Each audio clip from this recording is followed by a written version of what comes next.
بسم اللہ الرحمن الرحیم۔ حضرت ابراہیم بن آدم کا شمار اپنے زمانے میں سب سے مفتی اور صدیق لوگوں میں ہوتا ہے۔ آپ امام ابو حنیفہ کے شاگرد تھے۔ ابتدا میں آپ بلخ کے بادشاہ تھے اور بڑی شان و شوکت سے آپ حکومت کرتے تھے۔ روایات ہے کہ آپ کے نانا بادشاہ تھے، ان کی نرینہ اولاد نہ تھی۔ انہوں نے سلطان ابراہیم بن آدم کو اپنا جانشین مقرر کیا اور خود عبادت میں مشغول ہو گئے۔ ایک رات سلطان ابراہیم بن آدم اپنے محل میں میوے خواب تھے۔ آدھی رات کے وقت آپ کی آنکھ اچانک ایک واقعے سے کھل گئی۔ معلوم ہوا کہ ایک آدمی چھت کے اوپر ٹہل رہا ہے۔ پوچھا کہ تو کون ہے اور یہاں اس وقت کیا کر رہا ہے؟ اس نے کہا کہ آپ کا دوست ہوں اور یہاں اپنا جو اونٹ گم ہو گیا ہے تلاش کر رہا ہوں۔ آپ نے فرمایا کہ بھلا یہ ممکن ہو سکتا ہے کہ شاہی محلات کے چھتوں پر اونٹ آ جائیں؟ اس آدمی نے جواب دیا، بھلا یہ کیسے ممکن ہو سکتا ہے کہ جامع اطلس پہن کر عیش و عشرت میں خدا مل جائے۔ یہ جواب سن کر آپ کے دل میں خوف سا پیدا ہو گیا۔ دوسرے دن آپ دربار عام میں بڑی شان و شوکت تشریف فرما تھے۔ یکا یک ایک باروب آدمی اندر داخل ہوا۔ عمرہ و زارا اور غلام میں سے کسی کو جرأت نہ ہوئی کہ اس طرح گستاخانہ طور پر اندر آنے کی وجہ پوچھے۔ چنانچہ وہ بے تحاشا آپ کے تخت تک پہنچ گیا۔ آپ نے انتہائی تعجب سے پوچھا کہ تو کون ہے اور یہاں کس طرح آیا ہے؟ اس نے کہا، میں سرائے میں ذرا ٹھہرنا چاہتا ہوں۔ آپ نے فرمایا، یہ سرائے نہیں شاہی محل اور دربار ہے۔ اس آدمی نے کہا کہ آپ سے پہلے اس محل میں کون رہتا تھا؟ فرمایا کہ میرا والد۔ پھر پوچھا، تمہارے والد سے پہلے کون رہتا تھا؟ اس طرح کئی پشتوں تک پہنچ کر اس نے پوچھا کہ آپ کے پاس یہاں کون رہے گا؟ فرمایا کہ میری اولاد۔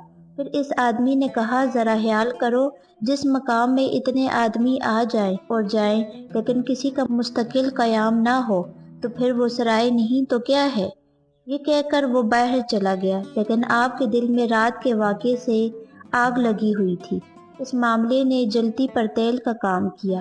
آپ تنہا اس کے پیچھے دوڑے اور اس کو پکڑ کر پوچھا کہ تم کون ہو؟ اس نے جواب دیا کہ میں خضر ہوں۔ یہ سنتے ہی آپ کا درد اور بڑھ گیا۔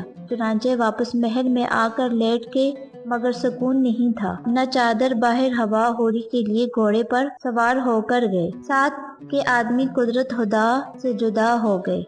اس وقت آپ نے آواز سنی کہ ابراہیم، اس وقت سے پہلے جاگو جبکہ تمہیں موت کے ذریعے جگایا جائے۔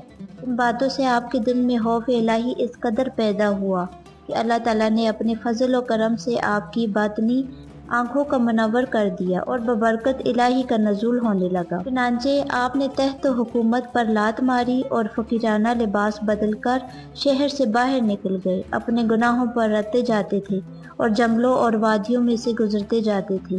بادشاہی کو چھوڑ کر فقر کا جامہ اختیار کر کے آپ مختلف علاقوں سے ہوتے ہوئے نیشا پور ایران پہنچ گئے۔ وہاں ای غار جو نہایت مشہور اور بہانہ تھی، اس غار میں تقریباً 9 سال تک ریاضت کرتے رہے۔ ہر جمعے کے جمعے آپ غار سے باہر نکلتے، لکڑیوں کو جنگل سے اکٹھا کرتے اور نیشا پور جا کر فروخت کرتے۔ جو کچھ حاصل ہوتا اس میں نصف راہ خدا میں دے دیتے اور نصف کی روٹی خرید کر جمعے کی نماز پڑھتے اور پھر غار میں آ جاتے۔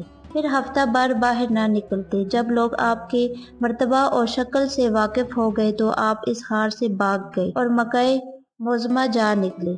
اس زمانے میں جب کہ آپ نے غار کو چھوڑا، شیخ ابو سعید رحمۃ اللہ نے اس غار کی زیارت کی کہ اگر اس غار کو مشکو عنبر سے بھر دیا جاتا تو پھر اس قدر خوشبو اس میں نہ آتی جو ایک صاحب دل کے کچھ عرصے قیام کرنے سے پیدا ہو گئی ہے۔ جب آپ مکہ مکرمہ کے نزدیک پہنچے تو آپ کی تشریف آوری کی خبر بزرگان حرم کو کسی نہ کسی طرح ہو گئی۔ چنانچہ وہ سب لوگ آپ کے استقبال کو آئے۔ جب آپ کو اس بات کا علم ہوا تھا تو آپ نے اپنے آپ کو قافلے میں ذرا آگے بڑھا لیا اور علیحدہ ہو گئے تاکہ کوئی آپ کو پہچان نہ سکے۔ چنانچہ بزرگان حرم کے خدمتگاروں نے جو آگے تھے آپ سے پوچھا کہ سلطان ابراہیم بن آدم نزدیک ہی ہیں، کیونکہ بزرگان حرم ان کے استقبال کو تشریف لائے ہیں۔ آپ نے فرمایا کہ بزرگ لوگ اس زندگیوں سے کیا چاہتے ہیں؟ یہ سن کر ان لوگوں نے آپ کو پیٹا اور کہا کہ تو ایسے بزرگ کو زندیق کہتا ہے؟ زندیق تو خود ہے۔ آپ نے فرمایا، میں بھی یہی کہتا ہوں۔ جب وہ لوگ آپ کے پاس سے گزر گئے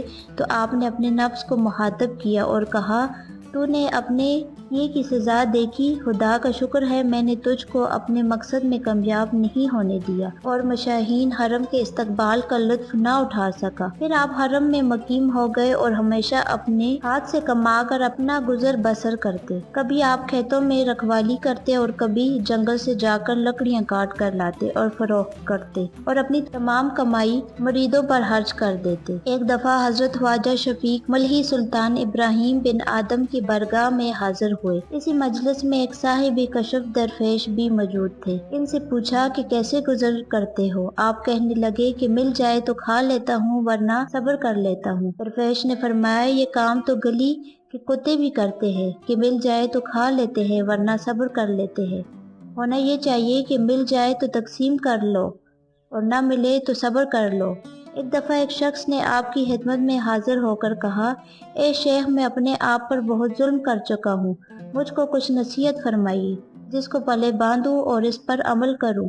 فرمایا، اگر تم منظور کرو تو 6 باتیں بتاتا ہوں اور ان 6 باتوں پر عمل کر کے اس کے بعد جو پورا کام بھی تو کرے گا تجھے اس سے کوئی نقصان نہیں پہنچے گا۔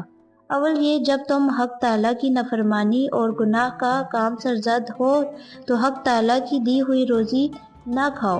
اس نے کہا، پھر کہاں سے کھاؤں؟ فرمایا کہ یہ زیب نہیں اس رب کی دی ہوئی روزی کھا کر نافرمانی کرے۔